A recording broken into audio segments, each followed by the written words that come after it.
Assalamualaikum warahmatullahi wabarakatuh. Kami dari kelompok 8 kelas 3 KPIC, mata kuliah Ilmu Kalam, dengan dosen pengampu Bapak Imam Alfi, akan menjelaskan tentang pokok-pokok pemikiran kalam Muhammad Abduh. Sebelumnya, perkenalkan terlebih dahulu anggota kelompok kami. Yang pertama ada Irgi Ahmad Fahrezi, yang kedua Ahmad Sidik, yang ketiga Syifa Zalma Mustika, dan yang keempat Nur Agustin.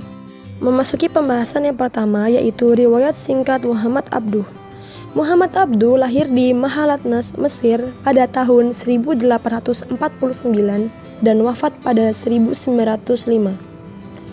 Ayahnya bernama Abduh Hasan Khairullah yang berdarah Turki, yang lama menetap di Mesir. Ibunya berdarah Arab asli. Pendidikan awalnya dilakukan di rumah dengan membaca, menulis, dan menghafal Al-Quran. Dalam waktu yang relatif singkat, yakni 2 tahun, Abduh remaja sudah hafal Al-Quran.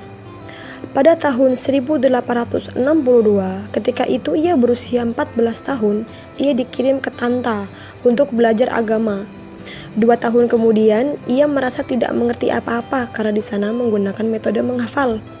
Metode belajar seperti ini sangat membosankan bagi Abduh remaja. Lalu, ia kembali ke kampung halaman. Pada tahun 1865 atau pada saat usianya yang ke-16 tahun, ia dipaksa untuk kembali belajar ke Tanta. Namun ia tidak pergi ke Tanta, tetapi ia bersembunyi di salah seorang pamannya, yaitu Syekh Darwis Hard. Karena bujukan pamannya, ia berubah pikiran dan meneruskan pelajarannya di Tanta.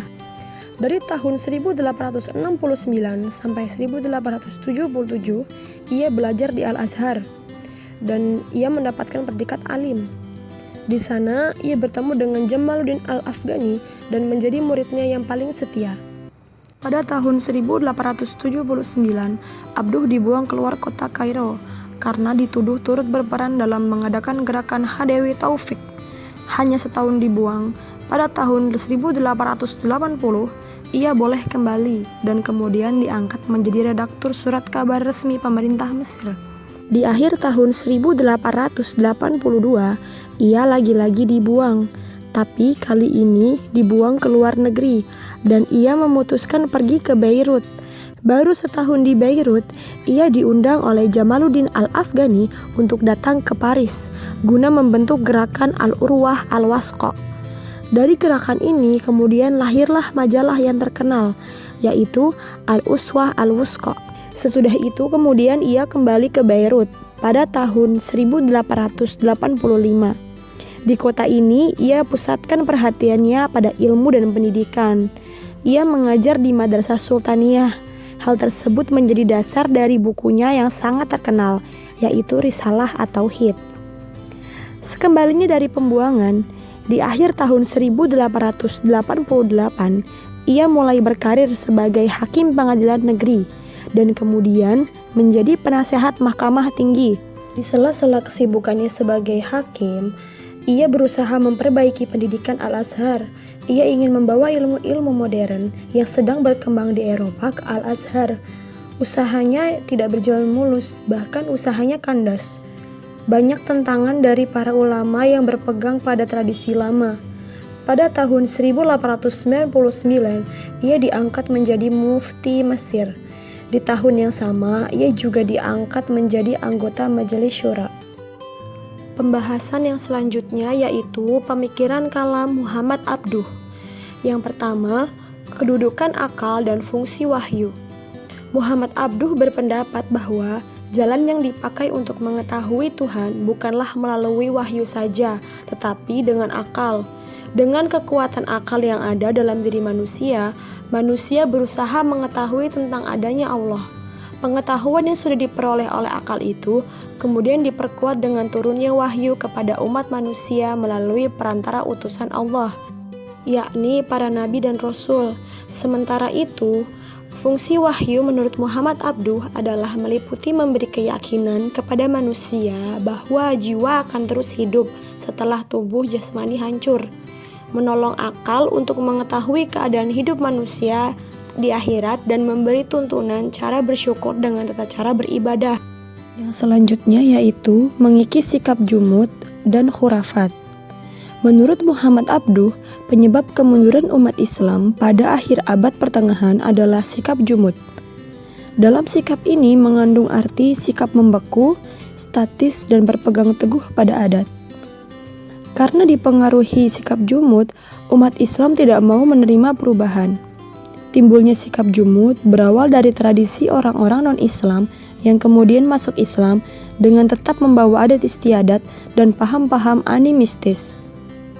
Yang ketiga yaitu pintu ijtihad tidak tertutup. Muhammad Abduh pada mulanya bermadhab Maliki, tetapi di Al-Azhar ia mempelajari madhab Hanafi. Ia menghargai semua madhab, tetapi ia tidak mau terikat pada salah satu daripadanya. Madhab menurut pendapatnya adalah jalan yang ditempuh ulama masa lalu dalam memahami Al-Quran dan hadis. Dalam sejarah pemikiran Islam, ijtihad telah banyak digunakan. Ijtihad dalam arti berusaha keras untuk mencapai atau memperoleh sesuatu. Dalam istilah fikih, ijtihad berarti berusaha keras untuk mengetahui hukum sesuatu melalui dalil-dalil agama. Yang keempat yaitu politik. Dalam bidang politik, Muhammad Abduh berpendapat bahwa kekuasaan negara harus dibatasi oleh konstitusi. Pemerintah wajib bersikap adil terhadap rakyat. Sebaliknya, terhadap pemerintah yang adil, rakyat harus patuh dan setia. Muhammad Abduh menghendaki kehidupan politik yang demokratis, yang didasarkan atas musyawarah. Karena menurutnya, kepala negara adalah manusia biasa yang mempunyai nafsu. Ia dapat berbuat salah. Untuk meluruskan kesalahan itu, diperlukan kesadaran dan keberanian rakyat yang berfungsi sebagai alat kontrol. Ide ini menggambarkan bahwa Muhammad Abduh ingin menanamkan nilai-nilai demokratis di Mesir khususnya. Sikap demokratis akan melahirkan kebebasan berpikir dan bertindak yang pada perkembangan selanjutnya akan menumbuhkan sikap dinamis dan akan membuahkan kemajuan. Yang terakhir yaitu pendidikan. Pembaharuan lainnya dalam bidang pendidikan ialah merombak sistem dualisme pendidikan. Menurutnya di sekolah-sekolah umum harus diajarkan agama, sedangkan di sekolah-sekolah agama harus diajarkan ilmu pengetahuan modern. Sampailah kita di penghujung presentasi. Sekian dari kami dan mohon maaf apabila terdapat banyak kesalahan dalam penyampaian materi yang disengaja ataupun tidak. Wassalamualaikum warahmatullahi wabarakatuh.